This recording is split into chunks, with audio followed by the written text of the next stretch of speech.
What will the Jewish state be like in another 50 or 100 years? I have no idea. I can make predictions, but my predictions are no better than anyone else's predictions. But right now, we have a wonderful opportunity.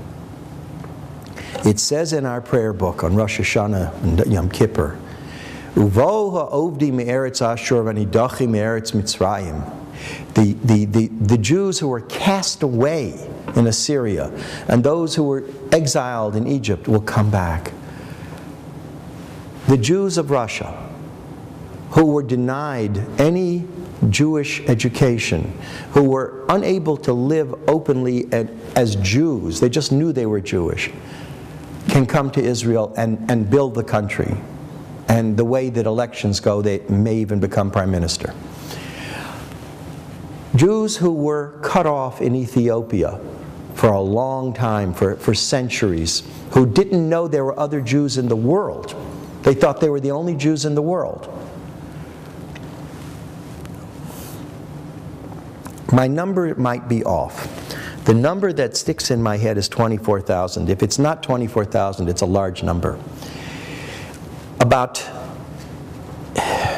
15, 20 years ago, there was a revolution in Ethiopia. And the Jews who wanted to leave were all congregated in Addis Ababa. And Israel knew that if we did not get them out within the next 24 to 48 hours, the gates will close. And the Israelis obviously bribed the rebels to hold off a little bit.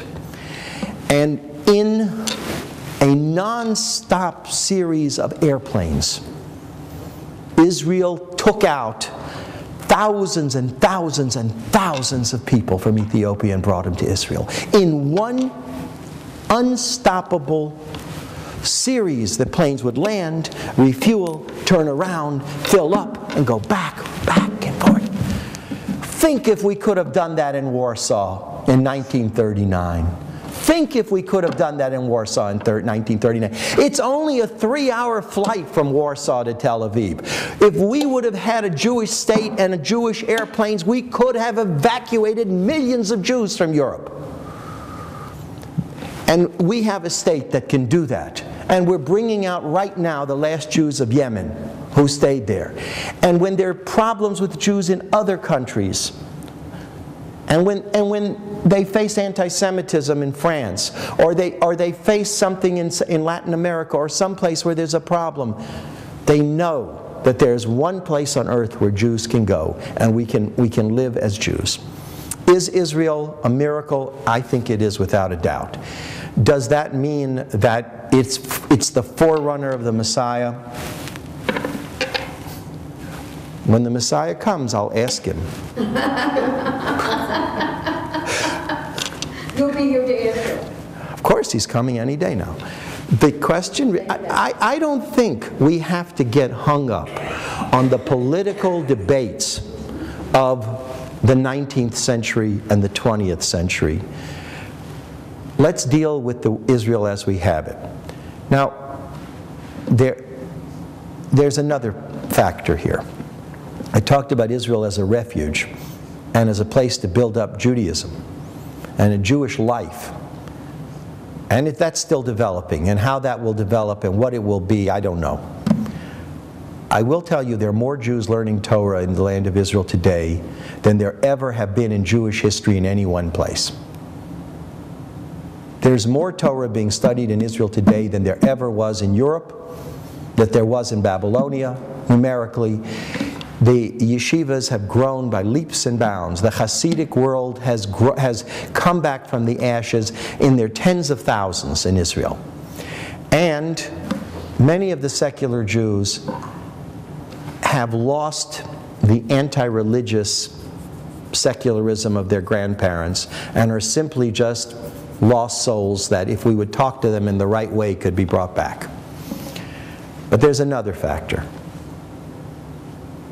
And that's us in the diaspora. Mr. Bronfman in Canada and Mr. Steinhardt in New York had the idea that if every Jewish young person would visit Israel, it would give them a shot of Jewish identity, which would help keep them Jewish. And they call it birthright. And they got the Israeli government and the federations to chip in, but it's Mr. Steinhardt and Mr. Bronfman, basically. The same way that Baron Rothschild and Baron de Hirsch. They saw a need, and to tens of thousands of young American Jews have gone on birthright, and it has had an effect.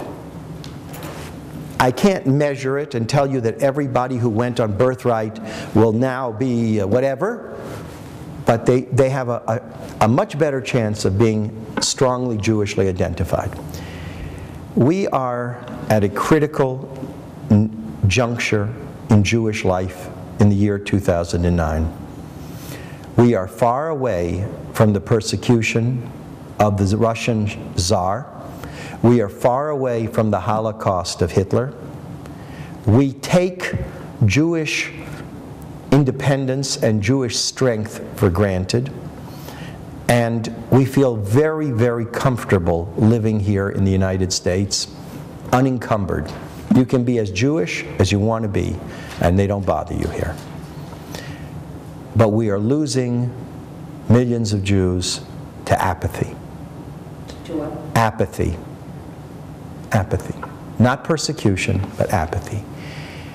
Israel needs to be the spiritual center of Jewish life. We need to inculcate a love for Israel, and we need to inculcate a feeling of brotherhood and sisterhood with those people.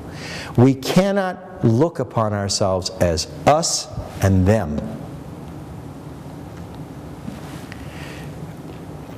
When Shai Agnon was the first Israeli to win a Nobel Prize for literature, and when he made his speech in front of the Nobel Commission in Scandinavia, in Sweden, in Stockholm, he was a Hebrew writer of modern Israel. You know how he started his speech?